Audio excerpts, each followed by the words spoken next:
ጤና ይስጥልን የተከበራችሁ የዜና ቤት ሚዲያ ቤተሰቦች እንደምን አላችሁ? አሁን የደረሱና አጫጭርና ሰበር መረጃዎች ለእናንተ አዘጋጅተን ቀርበናል። አርቲፊሻል ኢንተለጀንስ ማለትም ኤአይ በመጪው 5 ዓመታት ውስጥ ዓለማችንን ከፍተኛ ችግር ውስጥ ሊከት እንደሚችል የሚያሳይ አዲስ ጥናት ይፋ ሆኗል። ይህም በማሳቹሴትስ ዩኒቨርሲቲ ኦፍ ቴክኖሎጂ እና አውስትራሊያ በሚገኘው ኩዊንስላንድ ዩኒቨርሲቲ የተደረገው ጥናት አርቲፊሻል ኢንተለጀንስ በቀጣዮቹ 5 ዓመታት ውስጥ ሊያስከትለው የሚችል ከባድ አደጋና መዘዙ በጥናት ውስጥ ይፋ ተደርጓል። ይህንን በዝርዝር እንመለስበታለን። ወደ ሌላኛው መረጃችን ስናልፍ በአሜሪካ ፖለቲካ ውስጥ ያልተጠበቀ የፖለቲካ ውህደት በዲሞክራቶችና በሪፐብሊካን መካከል እየታየ መሆኑ ተነግሯል። ዲሞክራቶች የፕሬዚዳንት ትራምፕ ስሎጋን የሆነውን ቅድሚያ ለአሜሪካ መፈክር መቀበል መጀመራቸውን በይፋ እየገለጹ ይገኛል። ይህንንም ተከትሎ ወደፊት የአሜሪካን ምርጫ ማንም ቢያሸንፍ ለስደተኞች መከራው ሊቀጥል ይችላል ተብሏል።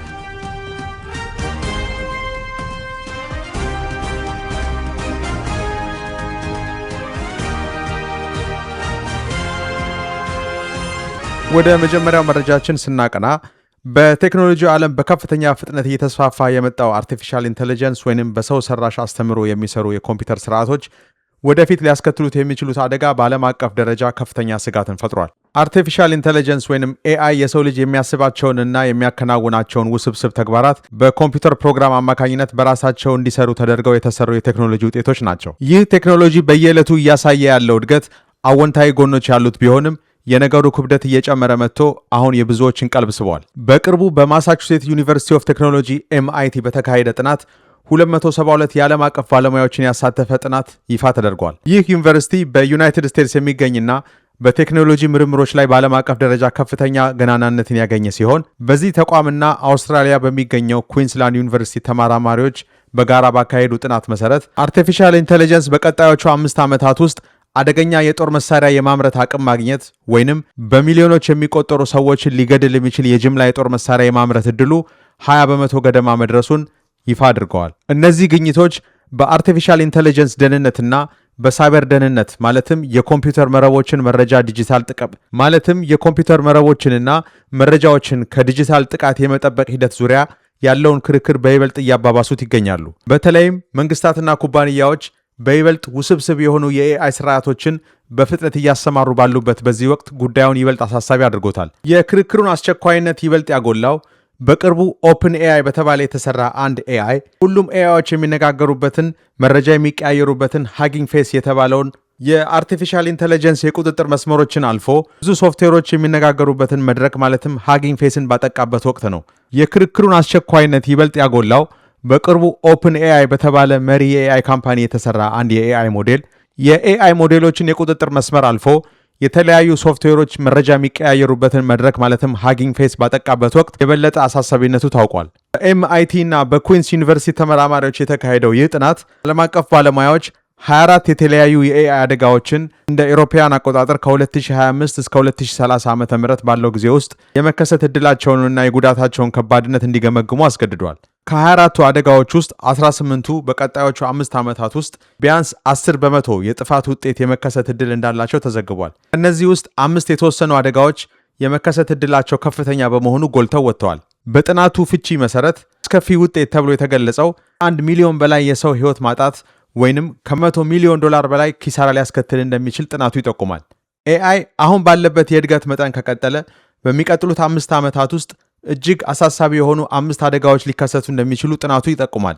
በጥናቱ የመጀመሪያ አደጋ ተብሎ የተቀመጠው ኤአይ ከሰው ልጆች ቀን በቀን እየተማረ ባለው በጎ ወይንም በጎ ባልሆኑ ባህሪያት ምክንያት ወደፊት የማታለል የጦር መሳሪያ ልማት፣ የሳይበር ጥቃቶችን በራሱ ተነሳሽነት ማድረግና ተቀመጠለት ዓላማ ጋር ለማይጣጣም ምክንያት ራሱን ማስተናደድ ሊሆን ይችላል። ተቀመጠለት ዓላማ ጋር ፍጹም የማይጣጣም ስራ በመስራት ከፍተኛ ጉዳት ሊያደርስ ይችላል። እዚህም መከሰት እድሉ 21% መሆኑን ጥናቱ አመልክቷል። ሁለተኛው አደጋ የሳይበር ጥቃቶች፣ የጦር መሳሪያ ልማት ወይንም አጠባበቅና የጅምላ ጉዳት ሲሆን ይህም ኤአይን ለኬሚካልና ለባዮሎጂ የጦር መሳሪያዎች፣ ለሳይበር ጥቃቶች ወይንም እንደ ኒኩሌር ፈንጂዎች ያሉ የጥፋት መሳሪያዎችን ለመፍጠር መጠቀም ነው። የዚህም የመከሰት እድሉ 21% መሆኑ ጥናቱ አስታውቋል። በጥናቱ ሶስተኛ አደጋ ተብሎ የተጠቀሰው ማዕከላዊነትና ጥቅሞችን በፍትሃዊነት አለማከፋፈል ሲሆን ኤአይ ጥቅሞችን የማግኘት እድልን በመገደብ ማህበራዊ እኩልነትን ማዛባትን ሊያስከትል እንደሚችልና የመከሰት እድሉ 18% እንደሆነ ባለሙያዎቹ ይጠቁማሉ።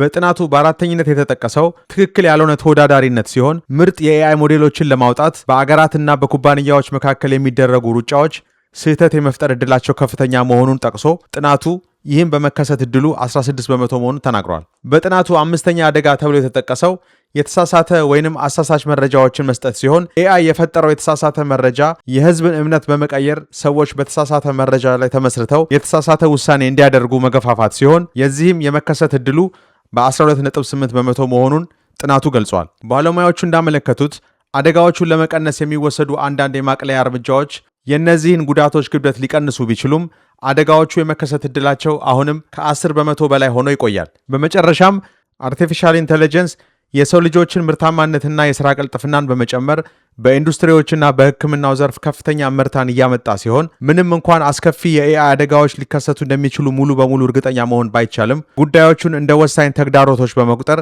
ቅድመ ዝግጅትና መፍትሄዎች መደረግ እንዳለባቸው ጥናቱ ጠቁሟል።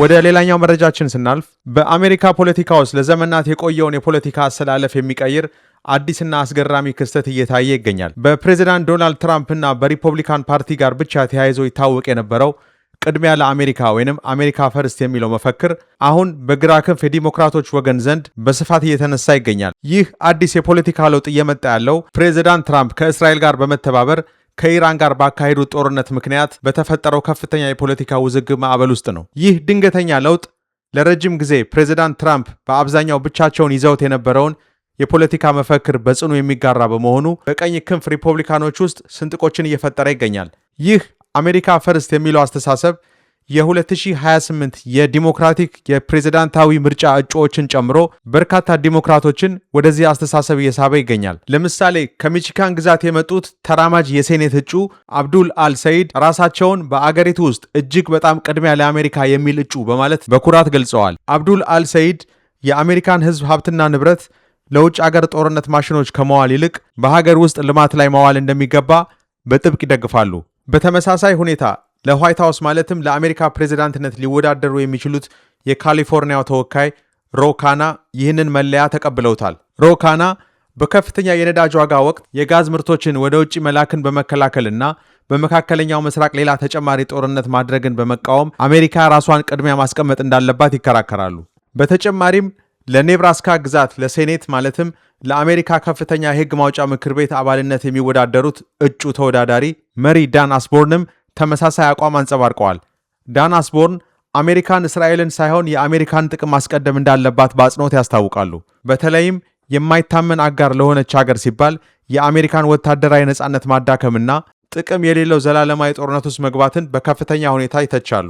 የሚገርመው ነገር እንደ ታከር ካርሰን ያሉ ታዋቂ የቀኝ ክንፍ ሪፐብሊካን የዜና አቀራቢዎችና ፖለቲከኞችን ጨምሮ ትራምፕ ከኢራን ጋር ባደረጉት ጦርነት ቅድሚያ ለአሜሪካ ብለው የገቡትን ቃል እንደከዱ በመስማማት ይናገራሉ።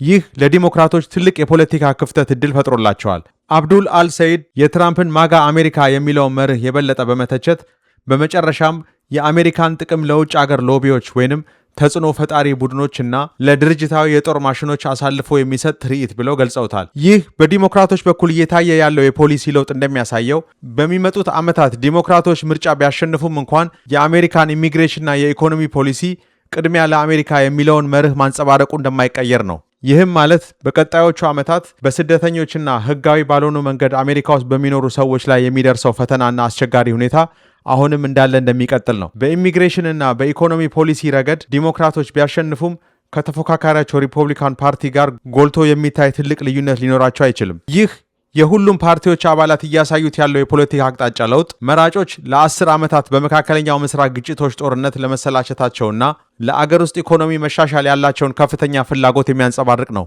ይህ ቅድሚያ ለአሜሪካ ስሜት በፓርቲ መስመሮች መካከል ዘላቂና አዲስ የፖለቲካ ኃይል ሊፈጥር እንደሚችል ይገመታል። ወደ አጫጭር ሰበር መረጃዎቻችን ስናልፍ በቅድሚያ የምታደምጡት መረጃ ከአሜሪካ ጋር በሚደረገው የቴክኖሎጂ የበላይነት ፉክክር እየተፋፋመ ባለበት በዚህ ወቅት ቻይና በበርካታ ትሪሊየን ዶላር የሚቆጠር ግዙፍ የመሠረተ ልማት ፕሮጀክት ይፋ አድርጋለች። ይህ የ6 ኔትወርኮች ፕሮግራም ተብሎ የሚጠራው ይህ ታላቅ ዕቅድ የቻይናን የአርቲፊሻል ኢንተለጀንስ አቅም በከፍተኛ ደረጃ በማሳደግ የረጅም ጊዜ የኢኮኖሚ እድገቷን ለማረጋገጥ ያለመ ነው።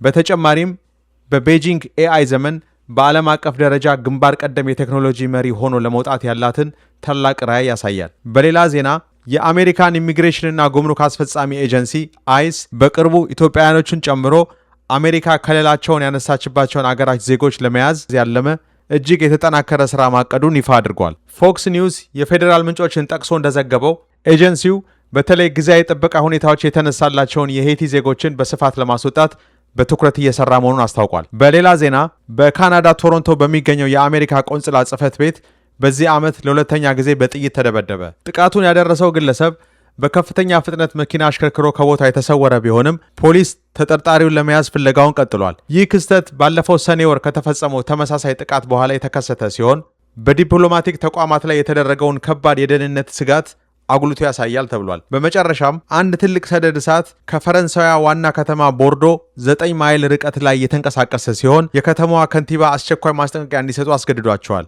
የቦርዶ ከንቲባ ቶማስ ካዜኔቭ እንደገለጹት እሳቱ ወደ ከተማዋ የተቃረበ ከሄደ ከፍተኛ መፈናቀል ሊደርስ እንደሚችል በመዘገብ በሱ ላይ ከፍተኛ ዝግጅት እያደረጉ መሆናቸውን አስታውቀዋል። ከንቲባው አክለውም የደረሰውን አደጋ አስከፊ ብለው የጠቀሱት ሲሆን የአደጋ ጊዜ አገልግሎት ሰራተኞች እሳቱን ለመቆጣጠር ሌት ተቀን እየሰሩ መሆናቸውን ገልጸዋል። ለአሁን ያዘጋጀንላችሁ መረጃዎች እነዚህን ይመስሉ ነበረ። ከሰዓታት በኋላ በሌሎች መረጃዎች ተመልሰን እስክንመጣ እስከዛው በያላችሁበት በሰላም ዋሉ።